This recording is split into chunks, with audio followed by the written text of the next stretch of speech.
It's Living the Bream with host of Fox News at Night, Shannon Bream. All right, on this week's Living the Bream, as we go into a time of the summer, a lot of people feel is very patriotic. We are celebrating our country's independence. We have all kinds of things going on where I see flags up all over the neighborhood. And all over the places, people are celebrating this great country. And much of that involves celebrating people who have served in our military, who are serving now.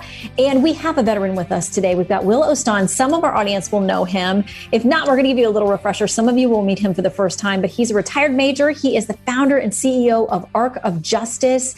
He is got an amazing story. He's also working on a book, which we can't wait to hear more about that. Will, welcome. And thank you so much for your service to our country and all the work that you're doing now, which we're going to get into. Shannon, thanks so much for having me back on. And to start off with my sense of humor, because I'm a repeat on Living the Bream, am I allowed to be like a reservist on the Bream Dream Team? Do I qualify now coming off the bench? I'm going to call you into active duty, Bream Team. Forget this reservist business. We're going full steam ahead.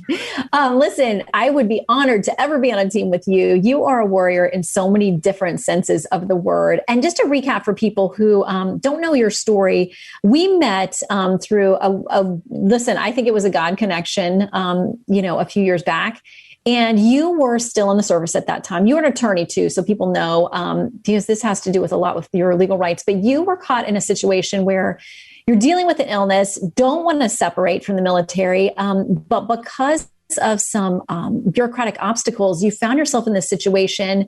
Tell us a little bit about that and how you are now helping other people who are found in the same situation, wanting to continue serving our country, but in a lot of cases, just not even given the option. Yeah, thanks so much, Shannon. So I served for over 12 years on active duty. I was inspired to join because of Pat Tillman, the former NFL star who gave up a $3.6 million NFL contract to join the Army Rangers. When he was killed in action in 2004, I was at Pepperdine Law School, and I just knew I had to join. I'd done nothing to serve my country, enjoying the great life, in Malibu. And so I joined. You fast forward to 2018. I had served with special operations units, other elite level infantry units as their JAG attorney in combat operations. And I was exposed to what doctors call an environmental toxin on my deployment to Afghanistan with a special ops task force. And it didn't manifest itself fully until, unfortunately, about 5 or 6 years later when I got a diagnosis. And I broke out in terrible leprous sores all over my body. I had brain fog, weight gain, joint pain. And they ended up diagnosing me with something called Behçet's disease, which is not common in the West, but it's indigenous to people in the Middle East. And so that's really, and I'm fast forwarding through a lot of stuff here at the time, but I want to talk about, the origin story for Arc of Justice. And so I was supposed to deploy again for the third time, but the Army sent me to Fort Belvoir Community Hospital to get treatment.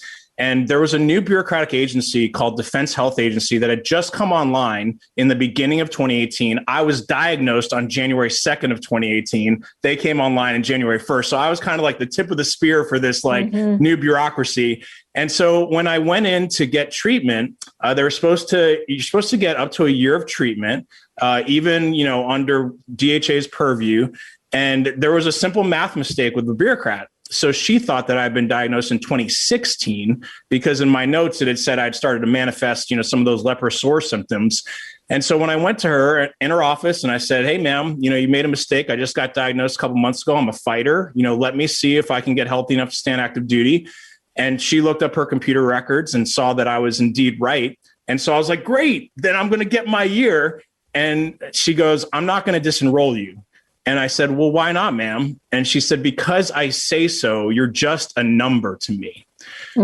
That's exactly what she said, Shannon. So that's insane. I mean, nobody should ever want to hear that, but certainly not somebody who is serving our country in uniform and is fighting an illness at the same time. I mean, your life is valuable. Your service is valuable. I mean, 12 years in, and you had served all over the world. And it was because of that, at least it sounds like, that's the reason you ended up so ill. And you then start fighting this bureaucratic mess that forces a lot of service members to leave when they don't need to or want to. That's exactly right. And so this is literally a new problem that came, up in 2018. So we're now, 3 to 4 years into it.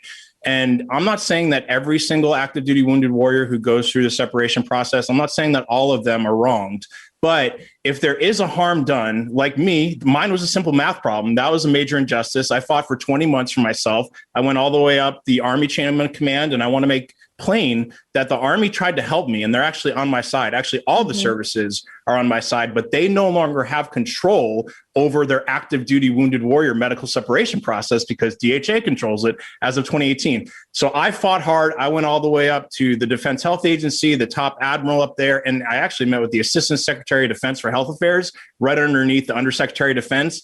And both agencies pointed the finger of blame at each other and said, we're so sorry for what happened to you. It's wrong, but we can't do anything. And so I've said that this is a gap now that needs to be fixed. And so that led me to start Arc of Justice to advocate for those who can't fight for themselves. Because if this is happening to me as an attorney, graduated from a tier 1 law school, I have background in special operations, I'm a JAG major. Well, what are they doing to the 19-year-old private? Like, he probably doesn't even know what's happening to him. Or what his options are, or how to make his case. I mean, and like you said, you so, adeptly were able to, fight to see a higher up, try to get, I'm just imagining these really young enlistees are just not going to know about what options they had. So you, like the amazing person, and I can brag on you in so many ways. You are an incredible person, but you fought so hard for yourself. But now you've turned that around, as you said, to fighting for other people, because there are others who won't have the same educational background or resources or access or know what to do. But basically this fight is about making sure people who want to continue in service can do that, and making sure that this bureaucracy, this mess that now exists, as you said, the services are supporting these men and women, but that somebody gets answers about what the chain of command is here, who is making the decisions, and how to hold somebody accountable. That's exactly right. And so I'm doing this. I have a two-part approach to this. So I represent all clients pro bono. I've represented 47 clients since launching with you on Fox News at Night on Veterans Day 2019. So there's 47 other stories that are similar to mine. That we know of, yeah. That we know of. That's right. There's more. And I also am passing legislation because it's like the starfish theory. Each one of those 47, I fight hard for them. I zealously advocate for them. But, I'm throwing one starfish back into the ocean at a time. Well, if I can pass landmark legislation called the Wounded Warrior Bill of Rights that returns authority back to the military service from the civilian-led bureaucracy, DHA, well, then we have a tidal wave of justice that comes and gets all the starfish back into the ocean. Back off the beach, back into the water. Tell us about that process, because listen, we all know, and I cover this so much on the Hill, you are very experienced.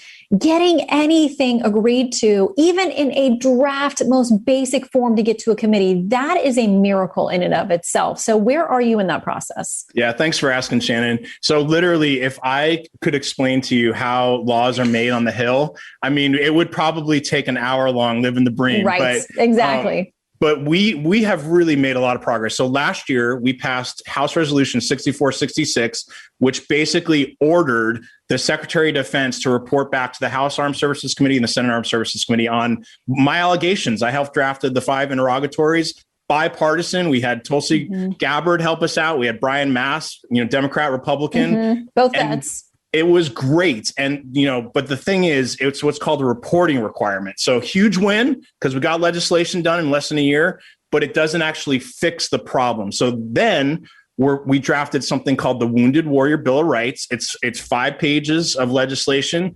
Currently, obviously Tulsi retired after she ran for president. So we're seeking other Democratic support in the House, but it's down to 2 or 3 people. We still have Brian Mast, Republican side.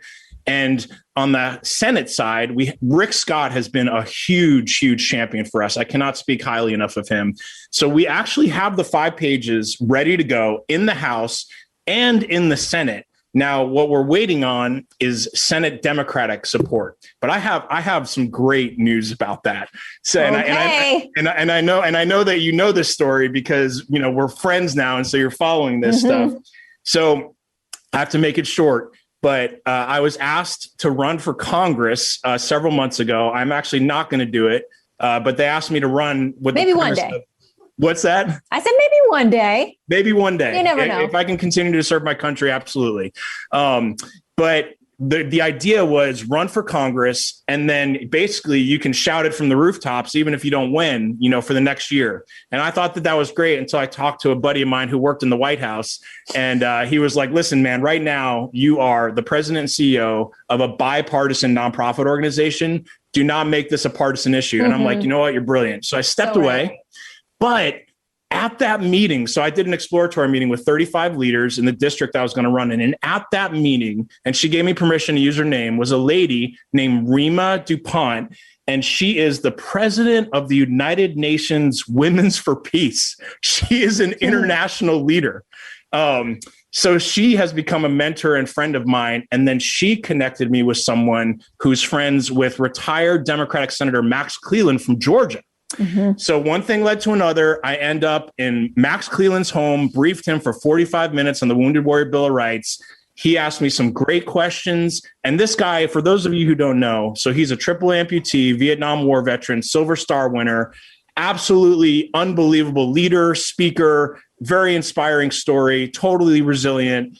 And so he now is contacting his Democratic friends and colleagues in the Senate because he's still well known.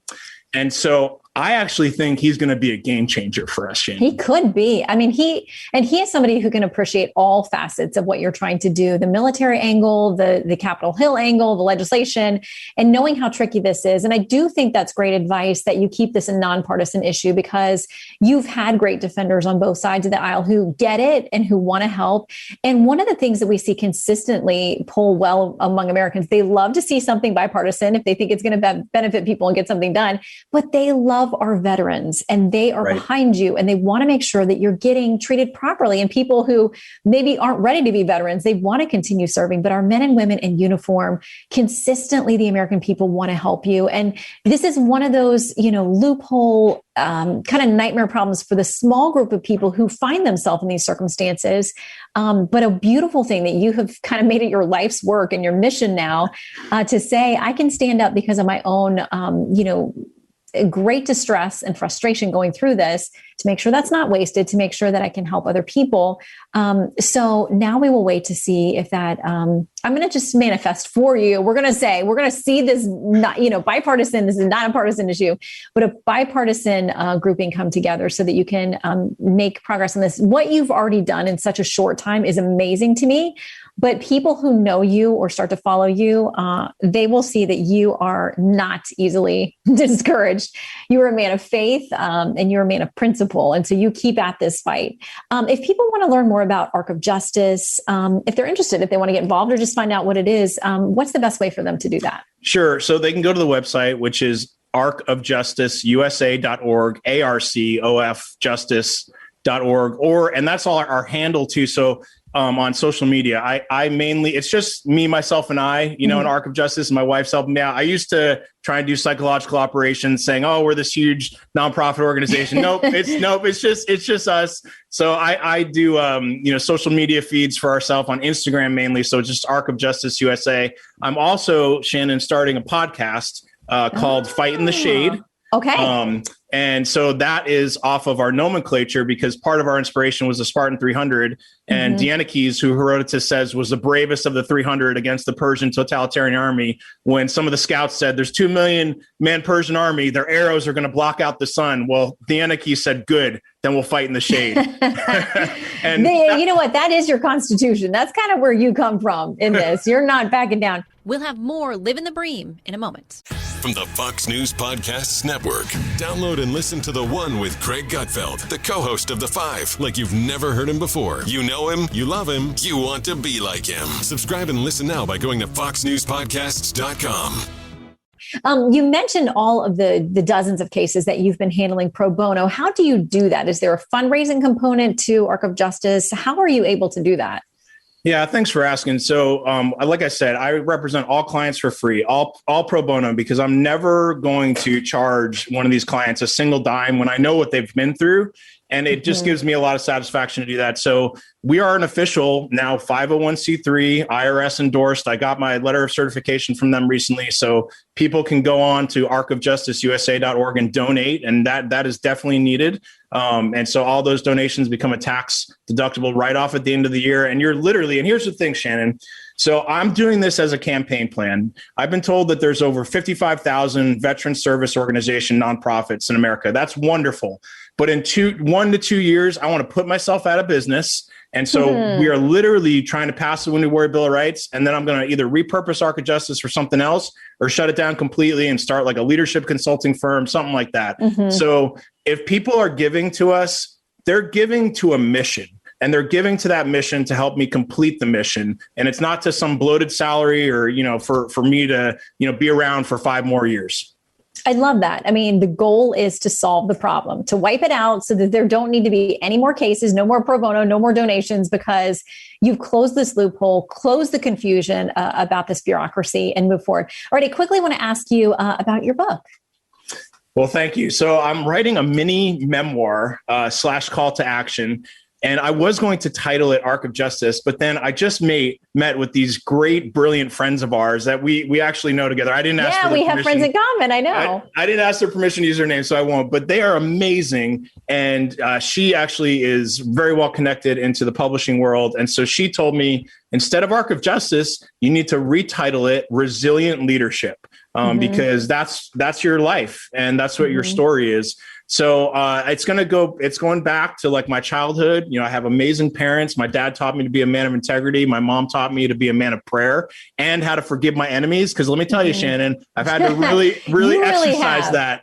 You have. I mean, you've been knocked down and you've been insulted along the way. And I've seen some of the email traffic of what you've been through, where people are just blowing you off, brushing you from one person to another, or telling you have no case, you have no argument. And because they technically have this bureaucratic power to just shut you down or not take the next step, you're at their mercy. So I'm sure you've had to do a lot of forgiving along the way. I have. And, actually your friend, Lisa Turkhurst, I don't know if I'm saying her name right, but, you are. But her book has really helped me, Forgiving What You Can't Forget. And I'm going to totally be made fun of from my military buddies for this, but I almost literally bought the mug that says "You Beautiful You," because that's how she writes to us in the book. But that's right. I'll buy you the mug. I'm sending you the mug. But listen, I mean, the mug. She spent over 1,000 hours studying scripture on forgiveness. And I actually recently read another book called Things Worth Dying For, Thoughts on a Life Worth Living by Archbishop Charles Chaput. And he said, forgiveness breaks up and washes away the toxic ice of resentment that cakes the heart. And I just really think that forgiveness is so important for us. And I don't know how much we're going to talk about America or how much time we have left, but if there's something that I want Arc of Justice to be known for, and if there's something that I want my fellow citizens to remember on this 4th of July weekend, it's let's come together, love our enemies, and forgive one another. Even though, black and white, left and right, there are so many things, that we are in arguments over, ideologies, we feel passionately about things. But what we really need to forgive one another and learn how to love our enemies, or we're going to destroy this great country of ours. Yeah. And I think you and I very much come from the same place in that we reflect on our own wrongs, where we've contributed to things where we could have done a better job, where we need to apologize or ask for forgiveness, but also looking at the person across the table from you as created in the image of God. Every life is precious to him, deserves respect. We can disagree on things. There's no one person on this planet that you agree with about everything. And you can have big, heated disagreements, but you can do so with respect and with love and dignity. And as you said, integrity. And I think people are almost afraid to even have the difficult conversations because we are so worried about offending or being accused of being offensive. And I think you're right. If we can humble ourselves and reach out to each other, we can divide or we can bridge those divides, because I think the enemies of this country and of peace want that. They want that division. And when we start to look at each other with compassion and respect, we take that away from the enemy. And so I hope we can do more of that. Any fun plans for you 4th of July? Do you have any traditions or anything else that you like to do on this special holiday where we celebrate our independence?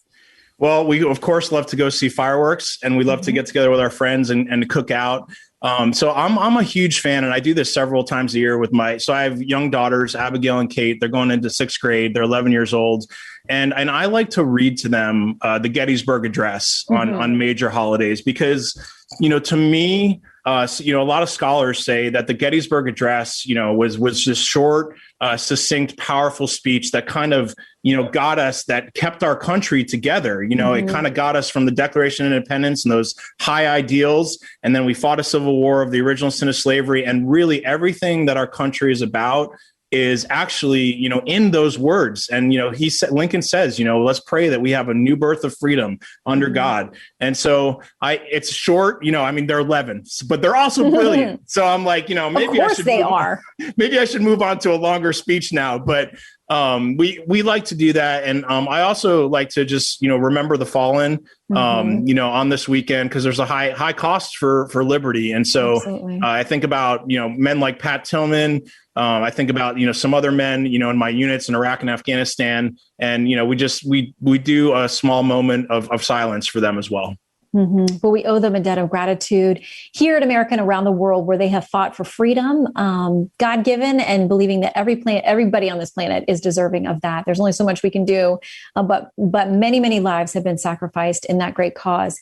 We've been talking again with Williston.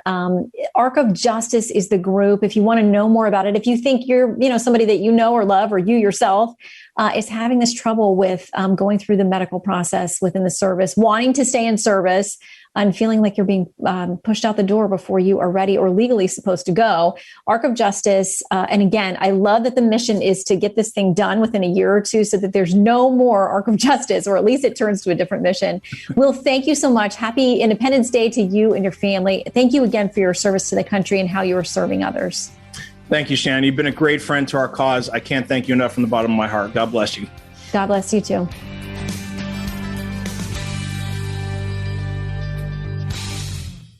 Hi, everybody. It's Brian Kilmeade. I want you to join me weekdays at 9 a.m. East as we break down the biggest stories of the day with some of the biggest newsmakers and, of course, what you think. Listen live or get the podcast now at BrianKilmeadeShow.com.